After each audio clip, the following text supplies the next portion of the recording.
This is The Exterminators Want Ad by Bruce Sterling.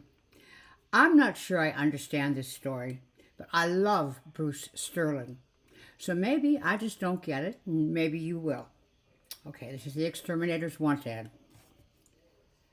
So, I'm required to write this want ad in order to get any help with my business. Only I have like a very bad trust rating on this system. I have rotten karma and an awful reputation. Don't even go there. Don't listen to a word he says, because this guy is pure poison. So if that kind of crap is enough for you, then you should stop reading this right now. However, somebody is going to read this no matter what. So let me just put it all out on the table. Yes, I'm a public enemy. Yes, I'm an ex-con. Yes, I'm mad, bad, and dangerous to link to. But my life wasn't always like this. Back in the good old days when the world was still solid and not all termite-eaten like this, I used to be a well-to-do, well-respected guy. Let me explain what went on in prison, because you're probably pretty worried about that part. First, I was a nonviolent offender. That's important. Second, I turned myself in to face justice. That shows that I knew resistance was useless. Also a big point on my side. So you would think the maestros of the New Order would cut me some slack in the karma ratings, but no. I'm never trusted. I was on the losing side of a socialist revolution. They didn't call me a political prisoner of their revolution, but that's sure what went on. If you don't believe that, you won't believe anything else I say, so might as well say it flat out.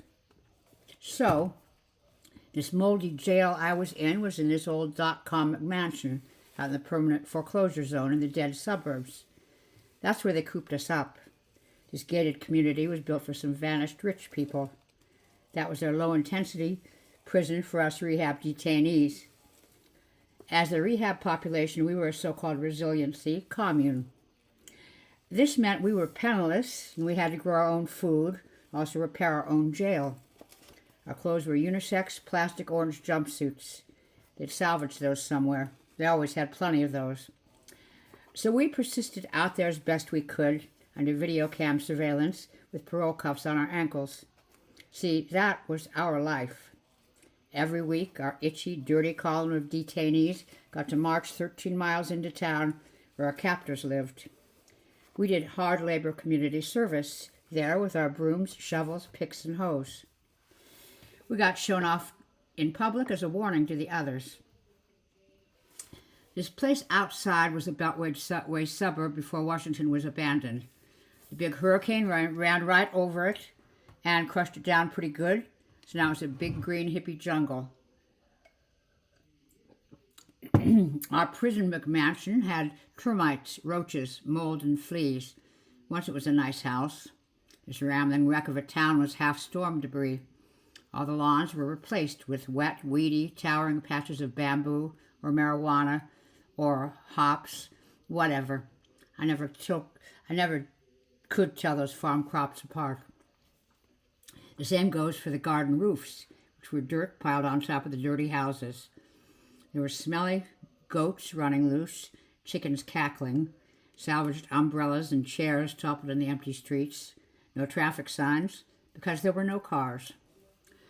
Sustainable utopia here is a densely crowded settlement full of people in poorly washed clothing who are hanging out making nice. Constant gossip. They call that social interaction. No sign of that 1% of the population that once owned half of America. The rich elite just blew it totally. They dropped their globalized ball. They panicked. So they're in jail, like I was. Or they're in exile somewhere. Or else they jumped out of penthouses screaming when the hyperinflation ate them alive. And boy, do I ever miss them. No more billboards, no more chain stores, no big box Chinese depots, no neon fried food shacks. It's become another world, as in another world is possible. We're stuck in there. It's very possible, very real, and it's very smelly. There are constant power blackouts. Every once in a while, some armed platoons of resilient nation-builder militia types would come by on their rusty bicycles. Sometimes they brought shot-up victims on stretchers. The liberated socialist masses were plucking their homemade banjos on their rickety porches. Lots of liberty, equality, fraternity, solidarity, compost dirt, unshaved legs, and dense crowding. Otherwise, the crickets chirped.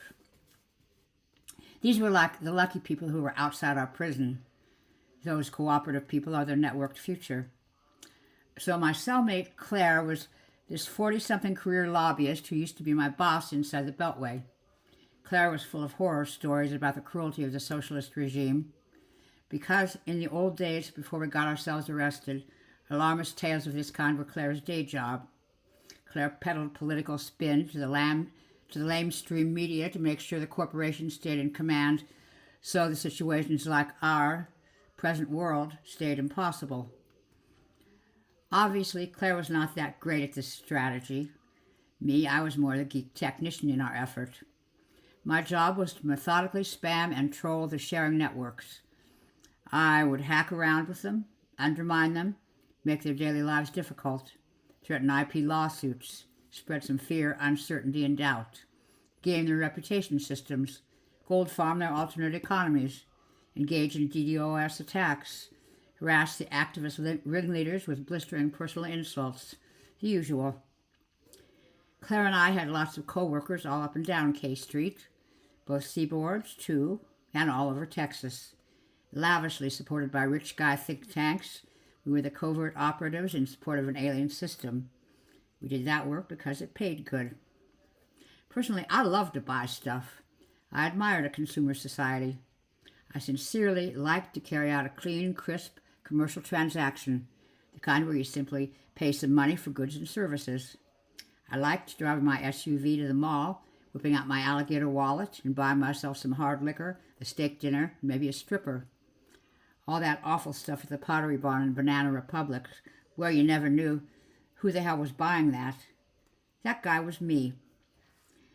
Claire and I hated the sharing networks because we were paid to hate them. We hated all social networks, like Facebook, because they destroyed the media that we owned. We certainly hated free software because it was like some ever-growing anti-commercial fungus. We hated search engines and network aggregators, people like Google, not because Google was evil, but because they weren't. We really hated the sharers, the file sharers, the swarming pirates who were chewing up the wealth of our commercial sponsors. We hated all networks on principle. We even hated power networks. Wind and solar only sort of worked and were very expensive. We despised green power networks because climate change was a myth, until the climate actually changed. Then the honchos who paid us started drinking themselves to death.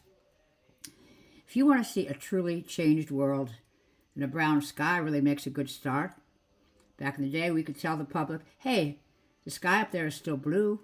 Who do you believe, me or your lying eyes? And we tried that. We ran out of time for it.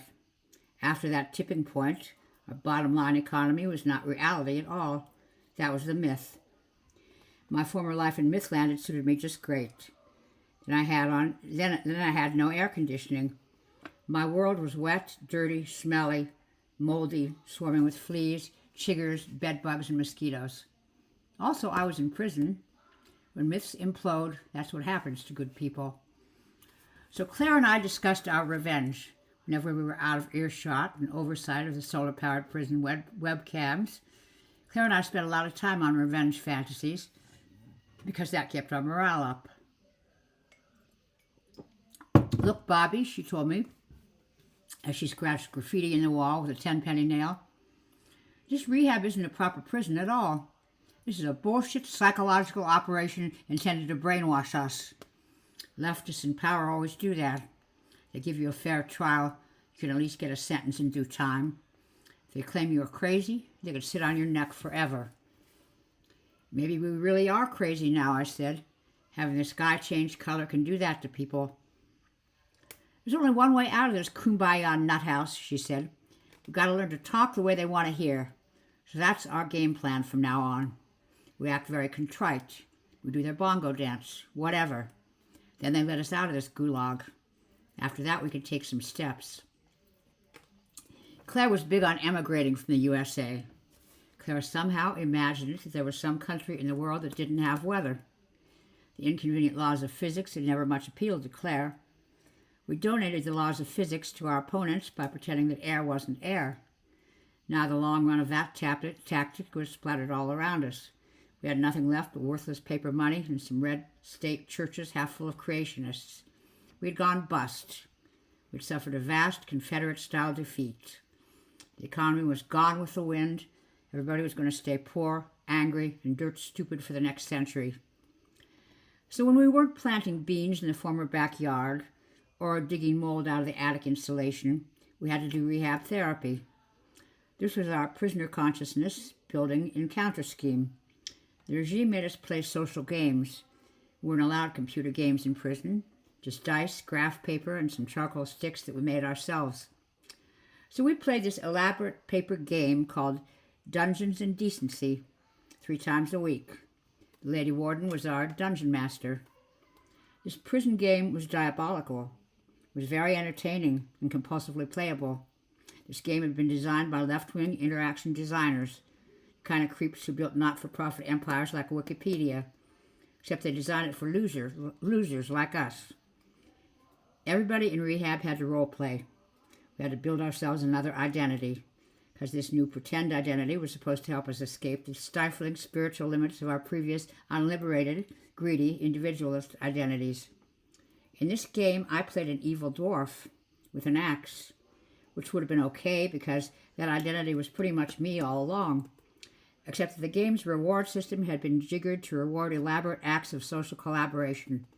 Of course, we wanted to do rage and looting and cool fantasy fighting, but that wasn't on. We were very firmly judged on the way we played the rehab game.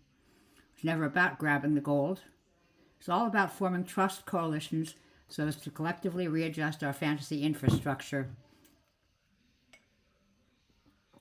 The effort went on endlessly. We played for ages. We kept demanding to be let out. We kept claiming we didn't get it yet. The prison food got a little better. The weather continued pretty bad.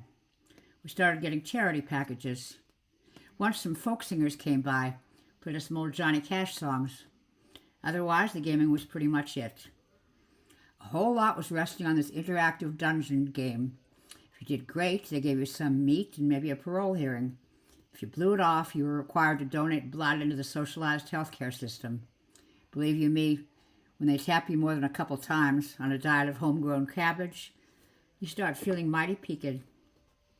Yeah, it got worse, because we had to cooperate with other teams of fantasy game players in other prisons. These other convicts rated our game performance, while we were required to rate them. We got to see the highlights of their interactions on webcams. We prisoners were always on webcams. We were supposed to rate these convicts on how well they were sloughing off their selfish ways, learning to integrate themselves into a spiritualized, share-centric, enlightened society. Pretty much like Alcoholics Anonymous, without the God or the booze. Worse yet, this scheme was functioning. Some of our cellmates, especially the meek, dorky, geeky ones, were quickly released. The wretches strung out on dope were pretty likely to manage in the new order, too. They'd given up jailing people for that. This degeneration had to be stopped somehow. Since I'd been a professional troll, I was great at gaming. I kept inventing ways to hack the gaming system and get people to fight. That was the one thing I could do inside the prison to recall the power I'd once had in my old life. So I threw myself into that therapy, heart and soul. I worked my way up to 15th level evil dwarf. I was the envy of the whole prison system, a living legend. Got myself some prison tattoos, made a shiv. Maybe I had a bleak future, stuck inside the joint, but I still had integrity. I defied their system. I could vote down the stool pigeons and boost the stand-up guys who were holding out against the screws. I was doing great at that, really into it, indomitable, until Claire told me that my success was queering her chance of release. They didn't care what I did inside the fantasy game. All that time I was really being judged on my abuse of the rating system, because they knew what I was up to. It was all a psychological trap. The whole scheme was their anti-hacker honeypot. I'd fallen into it like the veriest newbie schmo. You see, they were scanning us all the time. Nobody ever gets it about the tremendous power of network surveillance. That's how they ruled the world. Though, by valuing every interaction, by counting every click. Every time one termite touched the feelers of another termite, they were adding that up in a database. Everybody was broke, extremely poor, like pre-industrial hardscrabble poor, very modest, very green, but still surviving. The one reason we weren't all chewing each other's cannibal thigh bones, like the people on certain more disadvantaged continents, was because they'd stapled together this survival regime out of socialist software. It was very social, ultra-social, no privatization, no private sector, no privacy. They pretended it was all about happiness and kindliness and free-spirited cooperation and gay rainbow banners and all that. It was really a system that was firmly based on social capital. Everything social was your only wealth. In a real gift economy, you were the gift. You were living by your karma. Instead of a good old $100 bill, you just had a virtual Facebooking thing with your own smiling picture on it, and that picture meant, please invest in the bank of me. That was their new deal. One big game of socially approved activities. For instance, reading Henry David Thoreau. I did that. I kind of had to. I had this yellow, crumbly, prison edition of a public domain version of Walden. Man, I hated that Thoreau guy. I wanted to smack Mr. Nonviolent Moral Resistance right across his chops. I did learn something valuable from him, though.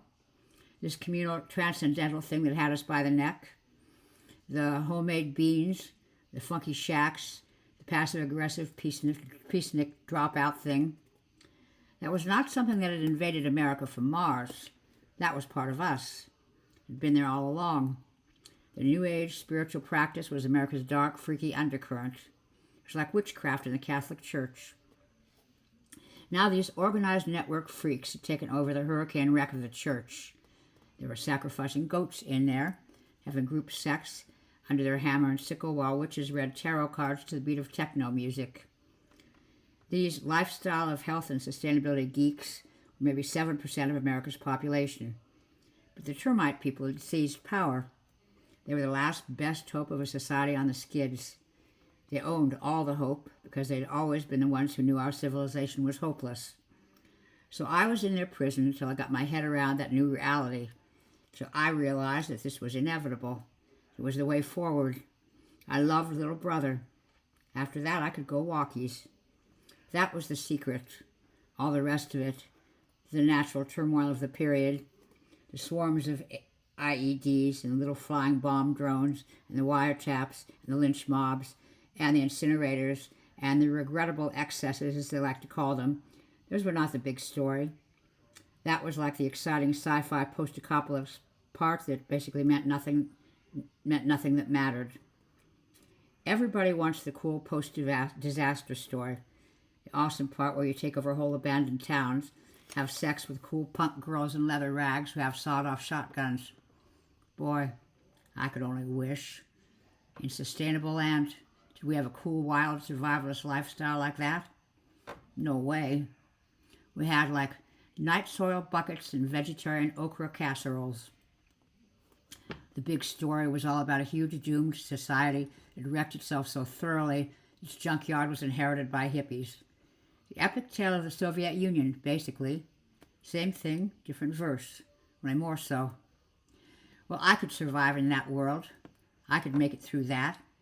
People could survive a reconstruction if they keep their noses clean and don't drink themselves to death. The compost heap had turned over. All the magic mushrooms came out of the dark. So they were on top for a while. So what?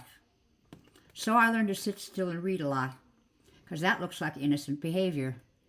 When all the hippie grannies are watching over their HAL 9000 monitors, poring over every activity like Vegas croupiers with their zoom and slow-mo, and quietly reading paper books looks great.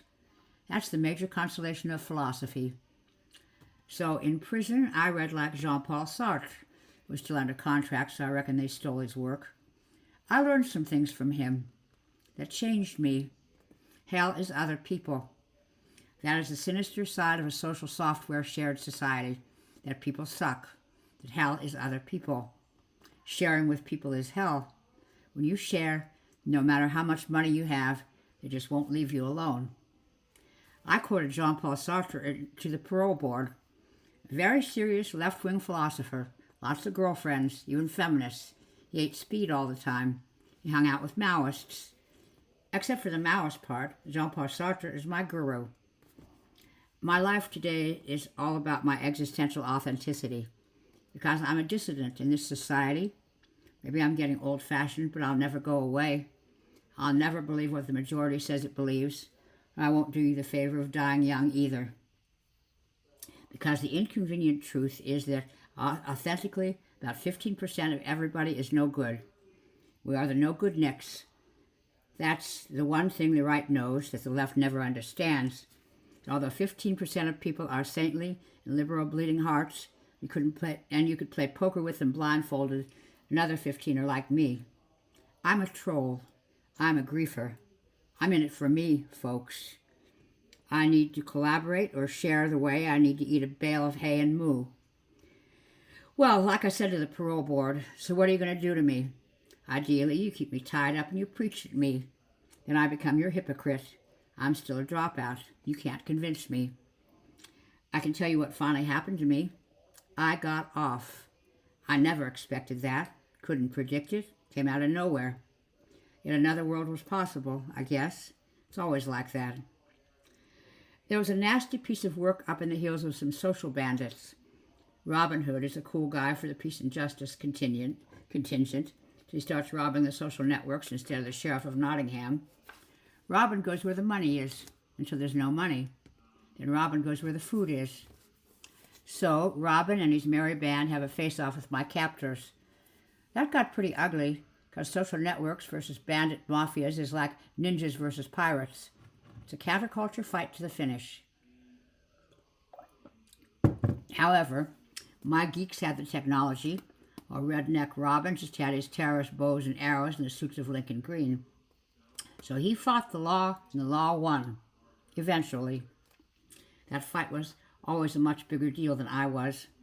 As dangerous criminals go, a keyboard-tapping troll like me was small potatoes compared to the redneck hillbilly mujahideen. So the European Red Cross happened to show up during that episode because they like gunfire. Europeans are all prissy about the situation, of course. They're like, what's with these illegal detainees in orange jumpsuits and how come they don't have proper medical care? So I finally got paroled. I got amnestied. Not my pal Claire, unfortunately for her. Claire and our female warden had some kind of personal difficulty because they'd been college roommates or something. Maybe some stolen boyfriend trouble. Something very girly and tenderly personal, all like that. But in a network society, the power is all personal. The personal is political. You meet with the tender feelings of a network maven. She's not an objective bureaucrat following the rule of law. She's more like, to the Bastille with his subhuman irritation. Claire was all super upset to see that I got my walking papers while she was heading for the Gulag's deepest, darkest inner circles. Claire was like, Bobby, wait. I thought you and I were going to watch each other's backs. And I'm like, girlfriend, if it were only a matter of money, I would go bail for you. But I got no money. Nobody does. So hasta luego. I'm on my own. So at last, I was out of the nest. I needed a job. In a social network society, they don't have any jobs. Instead, you have to invent public-spirited, networky things to do in public.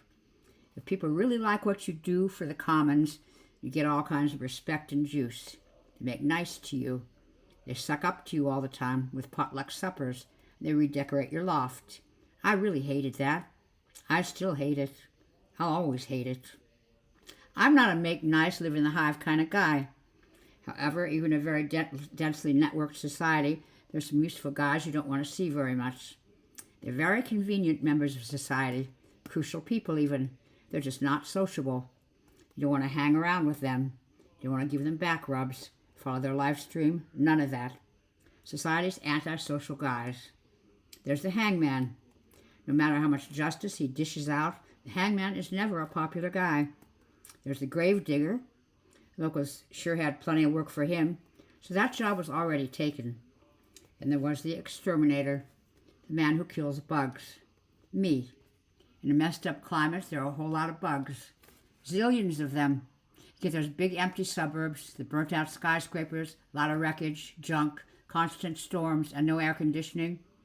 Smorgasbord for roaches and silverfish. Tear up the lawns and grow survival gardens. You're going to get a whole lot of the nastiness that lefties call biodiversity. Vast, swarming mobs of six-legged vermin. Endless, fertile, booming supply. Mosquitoes carry malaria. Fleas carry typhus. Malaria and typhus are never popular, even in the greenest, most tree-huggy societies. So I found myself a career. A good career. Killing bugs. Megatons of them. My major challenge is the termites, because they are the best organized. Termites are fascinating. Termites are not just pale little white ants that you could crush with your thumb. The individual termites, sure they are, but a nest of termites is a network society. They share everything. They bore a zillion silent holes through seemingly solid wood. They have nurses, engineers, soldiers, a whole social system. They run off fungus inside their guts. It's amazing how sophisticated they are. I learn something new about them every day. And I kill them. I'm on call all the time to kill termites. I got all the termite business I can possibly handle. I figure I can combat those swarmy little pests until I get old and gray. I stink of poison constantly, and I wear mostly plastic. I'm in a breathing mask like Darth Vader, but I'm going to be a very useful, highly esteemed member of this society. There will still be some people like me when this whole society goes kaput, and someday it surely will, because no utopia ever lasts, except for the termites who've been at it since the Triassic period. So, that is my story. This is my want ad. It's all done now, except for the last part. That's your part, the important part where you yourself can contribute. I need a termite intern. It's steady work and lots of it. Now, because I wrote all this for you, you know what kind of guy you're pitching in with. I know that you're out there somewhere, because I'm not the only guy around like me. If you got this far, you're going to send me email and a personal profile. It would help a lot if you were a single female, 25 to 35, shapely, and a brunette.